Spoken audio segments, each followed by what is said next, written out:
നമസ്കാരം. നമ്മൾ ശിവക്ഷേത്രത്തിൽ ദർശനത്തിനെത്തുമ്പോൾ അവിടെ നന്ദികേശ വിഗ്രഹത്തിൻ്റെ ചെവിയിൽ നമ്മുടെ ആഗ്രഹം എന്താണോ അത് പലരും പറയാറുണ്ട്.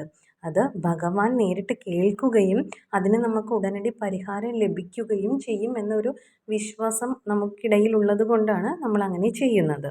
എന്നാൽ ശ്രീകോവിലിൻ്റെ തൊട്ടു മുൻപിലായി, അതായത് നമസ്കാര മണ്ഡപത്തിൽ സ്ഥാപിച്ചിരിക്കുന്ന നന്ദികേശ വിഗ്രഹത്തിൽ ഒരു കാരണവശാലും നമ്മൾ അങ്ങനെ ഒരു ആഗ്രഹം പറയാൻ പാടുള്ളതല്ല. കാരണം ശ്രീകോവിലിന് മുന്നിലുള്ള നമസ്കാര മണ്ഡപത്തിൽ ഭക്തർക്ക് തൊടുവാൻ പോലും പാടില്ല എന്നാണ്.